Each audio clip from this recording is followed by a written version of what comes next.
to Book 101 Review. Book 101 is all about the books that I read for the last 40 years. And today I have my special guest.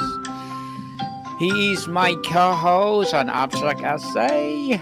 And congratulations, partner, Thank for you. being a best-selling author, none other than Mr. Sal Cosenza. Thank you for having me, Daniel. It's weird not doing an abstract essay episode right now. Usually we're doing abstract essay at this point, but thank you for being part on Book 101 review again, and let's talk about your best-selling book. Tell us about it. Thank you. So it's right here. It's taken over the screen. Here's some shameless plugging. Yes. Um, but so it's a studio edition of my book that was first released last year. Again, Mr. Sal, show the book. Oh You're yeah. in. So it's called Manhattan: The Rising War, but it's got this new studio edition stamp on it, right? And what Mhm. exactly does that mean? It What does means it that mean? it's an immersive. I kind of saw this version as an immersive art exhibition, right? Because I don't know if you recall, a year ago, but the book originally was based around a series of paintings that I created and a ton of concept drawings. And so now they're all included in one sort of bundle, which is why I'm calling it a studio edition. So you'll see, the paintings themselves, you'll get treated to basically a curated set of concept sketches, concept drawings, production paintings, and even notes, like book notes. I have one where it's a napkin, it's like a Southwest Airlines Mm-hmm. napkin with some book scribbles on it. Mm-hmm. So I sort of took everything from the last really like 25 years and put it all in a book. And so this Mm-hmm. is like a definitive version. It's got the narrative, it's got the story, but it's also got sort of the behind the scenes stuff and a few extras. There's actually a QR code that has access to a short story sort of tie-in. So it's all Manhattan that you ever wanted to know in 300 plus pages. It's all a Manhattan architectures, people. So, thank you for sharing your knowledge and wisdom to the world, especially your talents, Mr. Saul. Thank you, thank you, thank you. I feel like I'm on Oprah. Yes, we did already talk about it. This book of Mr. Saul, like last year, if I'm not Yeah, it came mistaken. out. So it originally was published in June of 2024, and so a year later, I worked with a group that really guided me and sort of, here's what you should do, here's how it should look, move this here, change that, add this. And so a year later, I think I'm really happy with the final sort of version of it, right? This sort of studio edition. I'd never done anything like this before, but I think that it's really enlightening to sort of see it all come together. It sort of tells the story that I was originally, always wanting to tell, because this book was always a marriage between art and written word, uh, but now it finally is. Definitely, and hoping for more and more series like this to come, Mr. Saul, don't you think? I hope so. Yeah, I've got a lot of ideas. So we'll see. We'll see how this does. It's doing well so far, as you mentioned. I'm grateful it hit the bestseller list when it came out Yes. on Amazon in a couple genre categories. So the reception has been really awesome. So, Mr. Saul, what make this studio edition become best selling? Uh, I I don't know. I think people like this idea of sort of peeling behind the, looking behind the curtain, so to speak. I think that, people like the making of something, right? They want to see that, and I think that having this sort of artistic component to my story really helps enrich the overall presentation. Um, and again, like they were meant to go together, right? Like if you go through the book, you'll see the original sketches that I had created starting in 2002 and ending in 2020 during the height of COVID. So, this whole process, the work you'll see in this book, aside from the novel itself, you will see work that stretches the periods between 9/11 to COVID, because that's when the 5 paintings were completed and when all of the sketches were done. So, I think people just like, I feel like people like to see that. I know I enjoyed it. I enjoyed sort of laying it all out and sort of sequencing it. So it's more than just a novel, right? It's like a novel and then sort of takes you into how the novel came to be. So, Mr. Saul, can you tell us the research process that you did through this edition of yours, studio edition? Yeah, that's a really awesome question. So as an artist, I mean, as you know, right? I like to draw, I like to paint. I've been doing it for like 30 years. And so you know, I start generating, I generate a lot of stuff. I make a lot of drawings. So the first sort of bit of research was to sort of do a deep dive into my drawing archives, uh, find the find the sort of the best sketches, the best drawings that were most appropriate to the story. Um, because there's a lot of horrible sketches that I created, and then there's some that were really sort of worth showcasing. But I had to sort of go through those archives and pick which ones would make the cut and which ones would not. So there's that. In terms of writing the book, it's a novel, right? So it's a mix of historical fiction with urban fantasy. So the research wasn't really, it involving, right? I have a background in history. So I kind of knew a lot of New York's history going in. But I did research. I had books that I sort of kept nearby as I wrote it, right? Some of them, I would say the most textbook one is the book called Mannahatta, which traces New York's history from when it was just a forested island to a metropolis. So that was a constant sort of companion for me as I wrote the book. Other books were N.K. Jemison's "The City We Became," which also talks about it sort of involves an anthropomorphic city. Um, so yeah, I think I was just inspired by a lot of different sources in creating this. Mr. Saul, given the title, the studio edition, and the visceral potential of a war in Manhattan, were you influenced by specific films, TV shows, or video games? Hmm.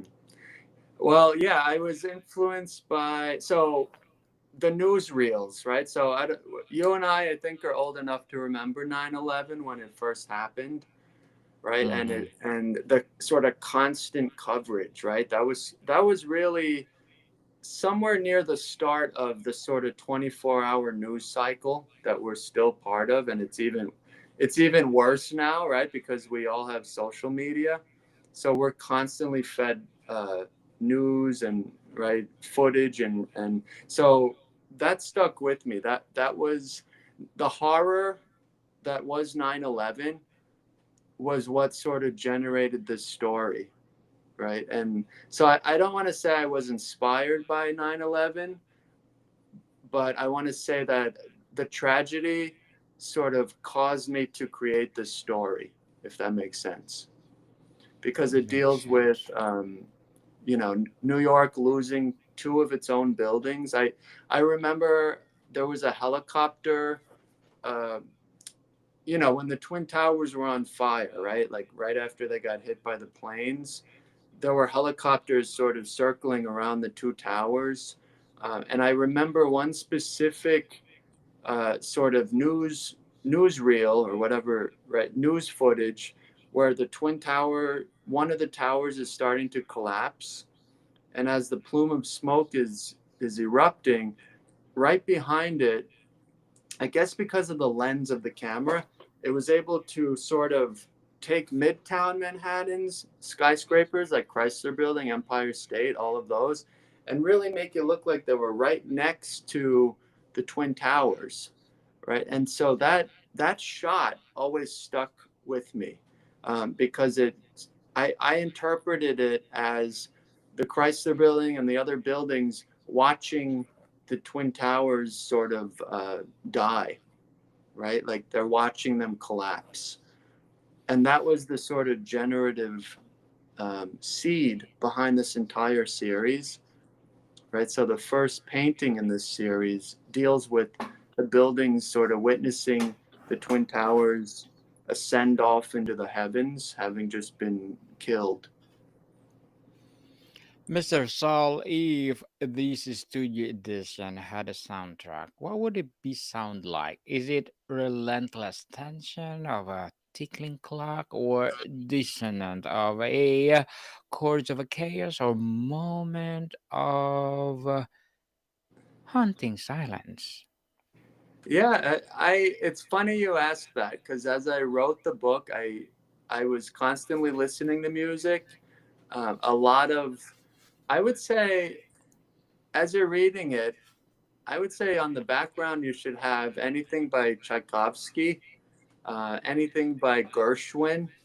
So a lot of sort of orchestral soundtracks. When you think of George Gershwin's music, Rhapsody in Blue, uh, and others, right? Those were constantly like in my ear as I was writing. So I would imagine a lot of that, and a lot of, yeah, like you're saying, sort of dramatic music, almost soundtrack score. Imagine like, I guess, John Williams music, which Yes. I listened to a lot of soundtracks because I think it helps when you're listening to music. At least for me, it helped me sort of try to find the pulse of the scene to try to capture the energy of it. So, many times I would be listening to works by Tchaikovsky, for example, and then I Mhm. would find that my writing was speeding up, right? Or it was like I was writing an action scene, and it was sort of responsive to the music that I was listening to. So, Mr. Saul, what contemporary anxieties does Manhattan, the rising war top into? Is it commentary on political polarization, the fragility of urban society, or threat of technology, or something else? Well, so the first two categories are definitely present here. That this is a this story is unabashedly anti-authoritarian and very pro-democracy, right? So Hmm. there are crowds of people who will be turned off by that, but I myself am very pro-democracy. So this is sort of saying when a city when a city is sort of utopian in that way, where everyone has a voice, where everyone is sort of not killing each other and thinking about sort of higher things like the arts, like creativity, uh, we can do amazing things, right? So this is a culture, in this sort of in this version of Manhattan, there was a lot of bloodshed before the first buildings were born, right? So in order for the buildings to be born, humanity had to sort of stop trying to kill itself all the time. right? So that's kind of that was sort of another sort of underlying element. um, and we can, all you have to do is turn on the news, right, today, Yes. nowadays, and you'll get horrible stories, and you'll see stories where the fragility of democracy is discussed, and it's scary that we even have to question that, right? But this is the world we're in.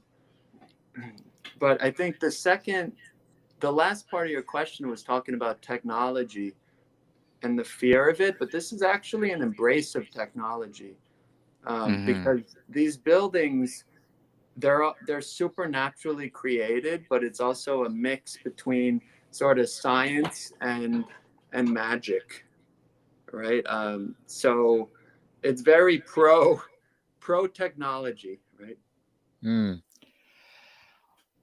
Mr. Sal, the story or likely explore the conflict between security and freedom. What difficult choices do your character face when the social order breaks down? Mm. I mean, that's the sort of crux of the plot. So the social order does break down, and then the buildings have to sort of decide what do they do from there. So the buildings and the Manhattanites, which are the people of the city, they work together, right? They're not opposing. They don't oppose each other. But there are factions in this version of Manhattan that do not prescribe to this idea of living, breathing buildings, and so therefore they hate it, right? They want to destroy these buildings, and so it becomes sort of a story of survival, um, a story of, you know kind of which side are you on, right? It's like you can either love these buildings and what they represent and what they embody, or not. And so, most of the humans in the city choose to love the buildings because they like what they represent. But then there are factions in the city that totally oppose uh, the existence of these creatures, and so they therefore uh, get violent and try to end them. Mm. And that's sort of how the whole rising war idea happens, right? And so I tie it into a sort of fantasy version of 9/11, and then it gets into sort of a War of the Worlds style, tale. So, Mr. Sal, this will be a series, a quartet, or what is your Mm. plan to this novel? I think it's not going to be a series. I think it's kind of a one-off, One off. because what I did was I took, I had the blueprint, I had the storyboard, and it was those five paintings, and I turned those five pieces into one cohesive novel. If I do another one in this series, Mm-hmm. I would have to produce. I feel like I would have to produce five more paintings, right? Because I can't have one without the other. Like this book would not be in existence without those paintings. Mm. So, so I need some time. Yes. To back up your best-selling book, Manhattan: The Rising War. So, Mr. Saul, as an debut author, what are your short-term and long-term goals? My long-term goals are to produce more novels of this nature, if not from the same world. I love the idea of turning some of my painting series into novels. And as you know, right, we've done abstract essay, and you've allowed me the opportunity to showcase a lot of those painting series that I've created. Yes. So I think, going forward, I'd love to uh, create novelizations of particular series. There are a few that stand out to me. that I feel I could really get a nice novel or short story collection out of. Right, so that's a long-term goal. Short-term is, I got a book signing coming up for this book. It's I love to announce it. If you're in Arizona, Daniel, or Yes. anyone, it's going to be happening in North Scottsdale, at a studio. And actually, Jenny Richaud, who we interviewed for Abstract Essay, Uh, she's she's reached out to me recently and said, do you want to get a book signing going? I was like, holy cow, yes, let's do it. So it's going to happen December 6th, which is a Saturday. okay. And the best thing about this is we're going to raise money for Honor Health Cancer Care. And so Mm-hmm. all of the proceeds from that night from book sales will go to Honor Health Cancer Care. We will And so support you, Mr. Sal, with a good heart like that. We need to support you. And please do come over to all my podcasts and let's talk about it and let's promote to the world. So, good luck to your goals. And what will be your piece of advice for those people out there who want to be an author like you? I would say start writing, even if it's a little bit each day. But I would say just the more you do that, the more it will add up, right? And then before you know it, you'll have 20 pages, 50 pages, 150 pages, right? And so just start. All it takes is for you to start. This book took me about 12 years to write. Mm, So there was a lot of moments of, I call it development hell, right? Where it just sort of sits. I moved. There was a pandemic, as we all know, right? So there's a lot of stuff preventing it. But I think if you just stick with it and hold on to it, no matter how long it takes, you'll finish that book. You'll get it out there. yes, baby step, people, and stop procrastinating. If you have the passion to write, write, and share to the world, just like Mr. Sal Cosenza. And can you please recommend a book or books that influence your journey, Mr. Sal? Say that one more time. I'm sorry. Yes, can you please recommend a book or books that influence your journey? Oh, that influences. I love this book by Pete Hamill called Forever. It's a novel. It's sort of it's another Manhattan related novel about a character who is given immortality so long as he doesn't leave Manhattan, right? So if he steps foot off of Manhattan Island, he loses his life. Um, that book inspired me, and I reread it every so often. And then there's also another book I highly recommend that's sort of similar to this is Delirious New York. It's been around since I think the 1970s, but it features the work by an architect named called Ren Koolhaas, and who was married at the time to Madeline Briesendorp, who's a artist. And it's this sort of speculative book about what New York could be, and it gets into different examples of New York's crazy, delirious history. Uh, so I always recommend those two.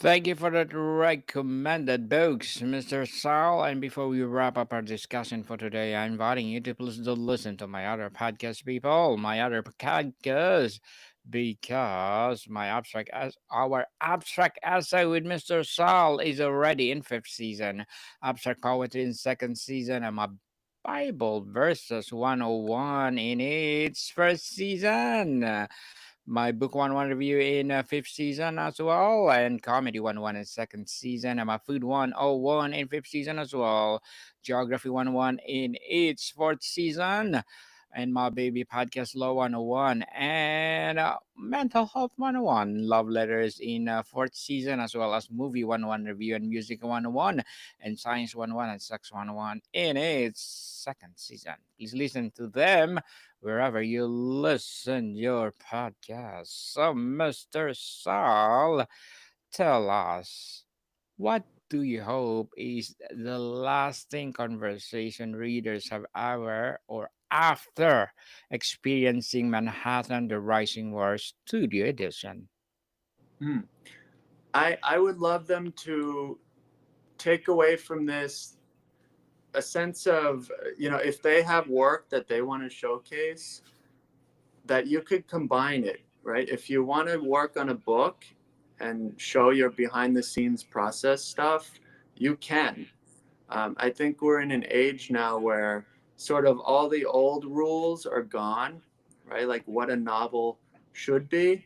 Um, so again, it goes back to your question about, you know, you just got to start, right? Like if you have an idea, you just got to do it. But I hope that people see this book as sort of an art exhibition slash, uh, really interesting and dramatic story.